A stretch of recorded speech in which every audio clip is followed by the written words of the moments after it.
Ron, എന്തുകൊണ്ടാണ് നമ്മുടെ ജീവിതത്തിൽ ദുരിതങ്ങളും സഹനങ്ങളും കടന്നു വരുന്നതെന്ന് നമ്മൾ നിരന്തരം ചോദിക്കാറുണ്ട്.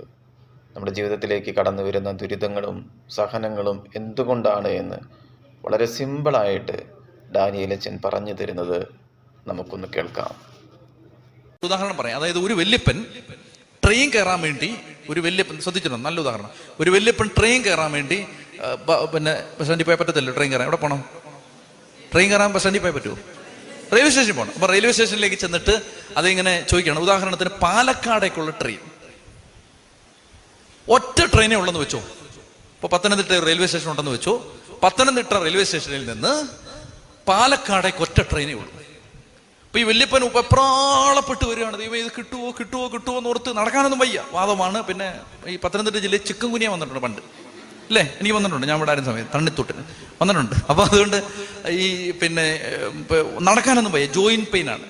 അപ്പൊ അങ്ങനെയൊക്കെ നല്ല ബുദ്ധിമുട്ട് ഇയാളിങ്ങനെ നടന്നു പോകുന്ന സമയത്ത് ഒരു ട്രെയിൻ വന്നു നിന്നു. അതിപ്പോ വിടുമെന്നൊക്കെ ഞാൻ അറിയിപ്പെല്ലാം ഇങ്ങനെ മഴങ്ങിക്കൊണ്ടിരിക്കുകയാണ്. അപ്പോൾ ഇയാൾ ഓടിച്ചെന്ന് ട്രെയിനെ കയറാനായിട്ട് ചെന്ന് അങ്ങോട്ട് കയറാൻ തുടങ്ങുമ്പോൾ ഈ റെയിൽവേ സ്റ്റേഷൻ്റെ തൊട്ടടുത്തൊരു വീടുണ്ട്.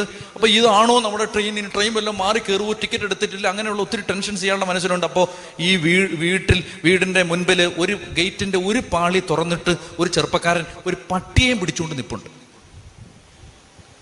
അപ്പോൾ ഈ പട്ടിയും പിടിച്ചുകൊണ്ട് ഇവനിങ്ങനെ നിൽക്കുകയാണ്. പട്ടിയും നടക്കാൻ കൊണ്ടുപോകുമോ അങ്ങനെ എന്തിനായിരിക്കും.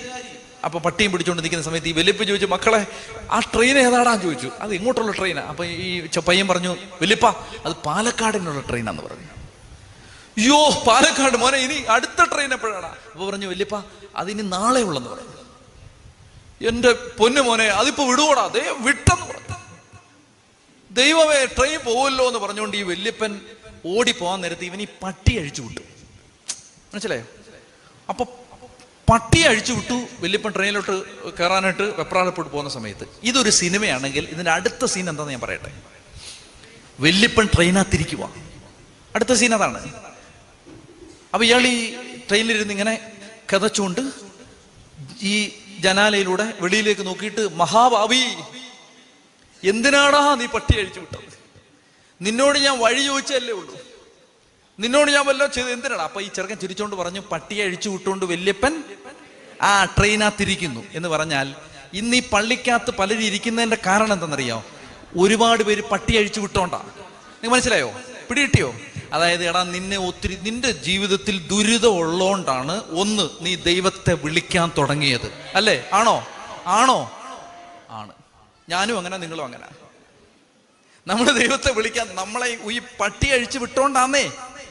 അത് പിശാചായിരിക്കും പട്ടി അഴിച്ചു വിട്ടത്. പക്ഷേ കർത്താവ് ഇപ്പൊ ഈ പട്ടി അങ്ങ് പോട്ടെ എന്ന് വിചാരിച്ച് എന്തിനാണെന്നറിയാമോ?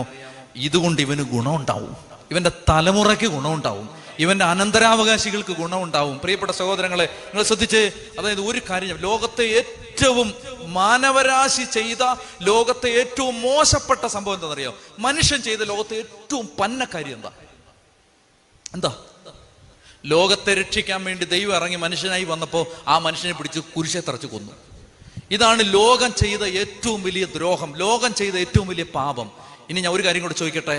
എന്നാൽ ലോകത്ത് സംഭവിച്ച ഏറ്റവും നല്ല കാര്യം എന്തെന്നറിയാമോ? യേശുവിന്റെ കുരിശുമരണമാണ്. എന്ന് പറഞ്ഞാൽ ലോകത്ത് നടന്ന ഏറ്റവും പന്ന കാര്യത്തെ ദൈവമായ കർത്താവ് ലോകത്തെ ഏറ്റവും നല്ല കാര്യമാക്കി മാറ്റി. ഉൽപ്പത്തി പുസ്തകത്തിൽ 50-ാം അധ്യായത്തിൽ നമ്മളിങ്ങനെ വായിക്കുകയാണ്. ജോസഫ് തന്റെ സഹോദരന്മാരോട് പറയുകയാണ്. ഉൽപ്പത്തി പുസ്തകം 50-ാം അധ്യായത്തിൽ ജോസഫ് പറയാണ് തന്റെ സഹോദരന്മാരോട്, നിങ്ങൾ എനിക്ക് തിന്മ ചെയ്തു. ഉൽപ്പത്തി 50:20, നിങ്ങൾ എനിക്ക് തിന്മ ചെയ്തു, പക്ഷേ എൻ്റെ ദൈവം അത് നന്മയാക്കി മാറ്റി. ഇന്ന് നിങ്ങൾ കാണുന്നത് പോലെ അനേകരുടെ ജീവൻ രക്ഷിക്കാൻ വേണ്ടിയാണ് അവിടുന്ന് അങ്ങനെ ചെയ്യുന്നത്.